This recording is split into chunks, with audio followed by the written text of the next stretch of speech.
Coğrafyalarda farklı renklerden insanlar vardı ve bu insanlar birbirlerini sanki yıllardır tanıyormuş gibi Gazze sevdasıyla bir arada bulunuyordular ve içimizde hiçbir dine inanmayan insanlar da vardı. İrlandalı bir katılımcı vardı. Bu adam ateistti. Yani bu adam ölümden sonrasına inanmayan, bir yaratıcının olduğuna inanmayan birisiydi. Evli ve 2 çocuk babasıydı. Bu halde bile kendi eşini, çocuklarını, işini, gücünü bırakıp Gazze'yi dava edinmişti kendine ve şu an o teknelerin birinde bulunuyor. Belki gözaltına alındı, belki biraz sonra gözaltına alınacak.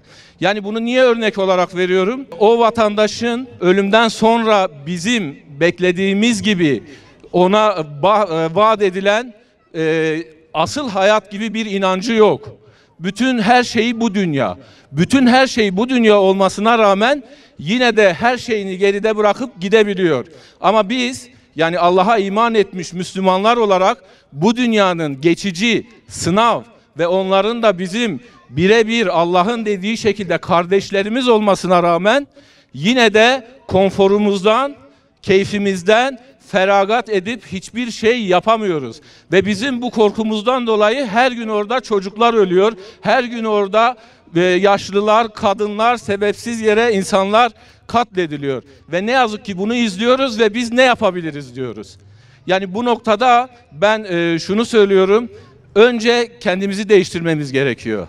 Yani önce bu zihinlerimizi yenilememiz gerekiyor. Hani ülkeler demek istemiyorum. Müslümanların çoğunlukta olduğu ülkeler. Bu insanların halkları belki bu mücadelede bir şeyler ortaya koymaya çalışıyor ama liderlerden aynı beklentimiz yok değerli kardeşlerim. Buradaki insanlar 2 yıldır, 3 yıldır kendi kaderine terk edildi ve yaklaşık 50 ülkeden 40 tane geminin yola çıktığı bu kutsal yolculukta buradaki kardeşlerimizin de yalnız bırakılacağını biliyorduk zaten. Hepimiz takip ediyoruz. Orada konuşanlar, Flo'da olan arkadaşlarımız, kardeşlerimiz, aynı inancı paylaşmasak da aynı vicdana sahip olduğumuz kardeşlerimiz var orada. Duygularını zaman zaman dile getiriyorlar. Hepimiz izliyoruz. Bugün özellikle beni en çok etkileyen bir ifadeyi, oradaki bir ifadeyi sizlerle paylaşmak istiyorum. Muhammed Emin Yıldırım hocam, ismini de vereceğim. Özellikle oradakilere çok mesaj gidiyor. Korkuyor musunuz diye soruluyor gemide olanlara. Az önce Bilal hocam da aynı şeyi ifade etti. Evet, korkuyoruz dedi Muhammed hocam ve yanındaki arkadaşları, korkuyoruz dedi. Tabii insan bir anda yani şunu düşünür, Muhammed hoca bu ifadeyi niye kullandı? Belki ben şunu söylerken izlemeyenler bile Allah Allah bu cümleyi kullandı mı dedi. Evet, gerçekten kullandı. Peki neyden korkuyoruz dedi. Biz asla ve asla Gazze'deki kardeşlerimiz gibi İsrail'in gücünden asla korkmuyoruz. Çünkü niye? Oradaki masum çocuklar, anneler, babalar, herkes hasbunallahu ve ni'mel vekil diyordu. Vekil olarak Allah bize yeter. Değerli kardeşlerim, bakın Kur'an-ı Kerim'de Cenab-ı Allah birçok kavimden bahsediyor. Birçok peygamberden bahsediyor. Tabi orada birçok ibret alınır ama en can alıcı nokta ve konumuzla bağlantılı olduğu için söylüyorum. Bir insan gerçek manada samimi olursa onun kaybedeceği hiçbir şey yoktur. Peygamberlerin karşısında bugünkü güçlerin aynısı vardı. Firavunlar vardı, Nemrutlar vardı. hiçbirisi samimi olduğu davasından vazgeçmedi ve en nihayetinde Kur'an'daki ayetlerden görüyoruz. Hepsi beraber, hepsi galip geldiler. Bugün buradaki insanlar kaybetti gibi görünüyor olsa da asla kaybetmediler. Biz inanıyoruz ki burada bu meydanda toplanmak sıradan bir şey değil. Çünkü Gazze şerefli insanların davasıdır.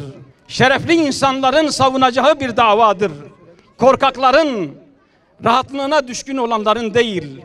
Onun için bunu küçümseyenlere karşı tavrımız açık ve nettir.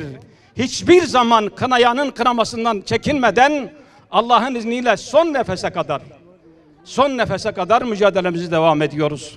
Nerede bir Müslüman kardeşimiz sıkıntıdaysa onun sıkıntısı bizim sıkıntımızdır. Şehit Ebu Ubeyde gerçekten maskeleri düşüren bir şahsiyet. Allah ondan razı olsun. Cenab-ı Hak onun şehadetini ümmetin dirilişine, yeryüzünde yeniden güç ve kuvvet bulmasına vesile eylesin inşallah. Elbette bir sebebi vardır. Tabii bunun sebebi de Siyonist İsrail'in terör çetesinin bu gece Sumud filosunun basmasını, ablukaya almasının sebebi.